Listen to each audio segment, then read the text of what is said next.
여러분, 부동산의 전월세 상한법, 또 전월세 신고법, 그리고 계약갱신 청구권제, 임대차 3법이죠. 이 3법이 국민을 갈라치기에도 너무 심하게 갈라치게 한다. 이런 이야기가 현장에서 나오고 있습니다. 무슨 얘기냐? 이게 임대차 3법 때문에요. 세입자도 위로금 돌라고 안 나가고, 집주인도 위로금 때문에 못 내보내고, 이러니 분쟁만 발생하는 거예요. 분쟁만. 위로금 달라고 하니까 내가 들어가서 살 거야, 내가 들어가서 살 거다 이러면 법적으로 문제가 없거든요. 내가 직접 들어가거나 내 배우자가 들어가거나 내 자식이 들어갈 때는 그 집을 비워줘야 되거든요. 그러니까 이게 세입자 입장에서는 나 못 나가. 왜 못 나가느냐? 솔직히 못 나가는 이유는요, 전셋값이 너무나 많이 올랐기 때문에 못 나가요. 주변 전셋값 대비 보통 적게 올라도 20% 30% 오른 것은 예산일이거든요. 20% 30%. 그러면 3억에 있었다 그러면 30% 올랐다 그러면 1억이 올랐다는 거잖아요. 여러분, 우리가 한 달에 1년에 1억 법니까? 1억 못 법니다. 그러니까 세입자 입장에서는 울며 겨자 먹기로, 솔직히 마음속에서는 그래요. 마음속에서는 죄송합니다, 전셋값이 많이 올라서 저 못 나갑니다, 이렇게 마음속으로는 이야기를 하는데 이게 말로는 그렇게 안 튀어나오는 거야. 아니 법에 4년 동안 하게 돼 있는데 이게 왜 나가라고 하느냐 이랬더니 집주인은 이제 법이란 말을 꺼내니까 감정이 생기는 거예요. 감정이. 그래? 그럼 나도 법대로 할게. 내가 들어가서 살 거야. 나가줘. 이렇게 되는 겁니다. 이게 아무것도 아닌 것 같지만 말 한마디가 지금은 천냥빚을 전혀 못 갚아요. 갚을 수도 없어요. 모두가 다 부동산에는요, 세입자도 그렇고 집주인도 그렇고 날카롭게 대립만 하고 있기 때문이에요. 날카롭게 대립만 하고 있기 때문에. 이게 문재인 정부의 민낯입니다. 민낯. 이렇게까지 만든 거예요. 이렇게까지. 그들이 이렇게 만든 겁니다. 갈라치기. 그런데 불구하고 현장에서는 집주인과 세입자가 엄청나게 싸우고 있죠. 이제는요, 착한 세입자도 착한 집주인도 찾아볼 수 없다고 이야기할 정도로 현장은 지금 험악한 대립 상황입니다. 자, 여러분, 이걸 한번 보세요. 대한법률구조공단 산하에 주택임대차 분쟁조정위원회가 있습니다. 이 주택임대차 분쟁조정위원회에 임대차를 상담한 건수예요.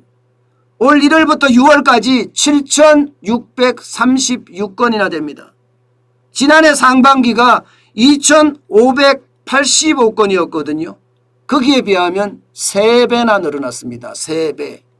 1년 사이에 3배가 늘어났다는 거예요. 3배. 지금 그만큼 국민들을 싸움을 붙여놨다는 뜻입니다. 싸움을 붙여놨다. 이래놓고 말입니다. 청와대도 강 건너 불구경하고요. 국회 더불어민주당 그 사람들도 강 건너 불구경하고 있습니다. 심지어 국토교통부, 기획재정부 이런 집행부서에서도 강 건너 불구경하고 있습니다. 싸울 테면 싸워라. 싸우는 게 내 편이다. 이기는 편이 내 편이다. 이렇게 생각하고 있는 건가요? 안타깝게 거지 없습니다. 여러분. 안타깝게 거지가 없어요. 그런데 이게 상담 건수에서 그치지 않고요. 이게 법대로 하는 상황도 굉장히 많이 발전되고 있습니다. 실제 분쟁 조정 건수, 실제 분쟁까지 가서 조정한 건수가 10배 늘었습니다. 10배. 아이고야.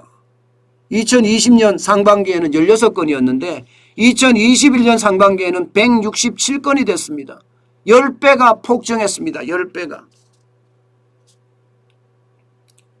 문제는요, 이게 분쟁 조정을 해서 신청 분쟁 건수를 해결했느냐, 이것도 해결이 안 돼요. 이게 강제성이 없기 때문에 해결을 할 수가 또 없습니다. 해결을 할 수가. 억울한 거는요, 집주인도 세입자도 모두가 억울한 거예요. 소송까지 가야 되고, 예, 감정 싸움까지 가야 되고, 극단으로 계속 치닫고 있기 때문에요. 극단으로. 도대체 이게 뭔지, 예, 이렇게까지 간다는 거 참 안타깝고 또 안타깝습니다. 이렇게 갈등이 심해지니까요, 이제는요, 부동산 시장, 전월세 시장에는요, 각종 편법과 꼼수가 난무하고 있습니다. 마치, 예, 586 운동권들이 앞에서는 화려한 말잔치로 감추고 일이 생기면 임기응변으로 대응하고, 그것도 안 되면 뒤에서 세금 올리고, 이거하고 다른 점이 한 개도 없어요. 시장이 그렇게 편법과 꼼수가 난무하고 있다, 이런 얘기가 되는 겁니다. 시장 자체가 이 정부를 닮아가고 있어요. 이 정부를. 이게 국민을 잘 살게 하려면 이래서는 안 되거든요. 국민들에게 더 아픔을 주고 있다는 거. 그러면서 내 편 만들고자, 여러분, 세입자들이 더불어민주당, 예, 후보를 찍을까요? 저는 모르겠어요. 예, 그렇게 해서 이게 표가 갈라져서 표를 찍을까 저는 모르겠습니다. 저는 대선 후보라면 경제를 제대로 다룰 줄 아는 사람이 돼야 된다고 생각해요. 경제 가지고 피비린 나게 싸워야 된다고 생각해요. 그래야지만이 우리 경제가 그 어느 때보다 좋아지고 국민의 삶이 좋아질 겁니다. 경제를 모르는 사람이 대통령을 하면, 예, 지금 다음 위기를 극복할 수 없을지도 모릅니다. 경제를 제대로 알고 현실의 어떤 직접적인 정책을 쓸 수 있는, 그러면서 국민의 평화와 안녕, 재산을 지켜주는, 예, 그런 대통령이 돼야 된다고 생각합니다. 이념적으로 접근하는 대통령이 아니란 말입니다. 어쨌든 이 갈라치기 결국 국민만 더 안타깝게 만들었다, 그런 생각을 지울 수가 없습니다.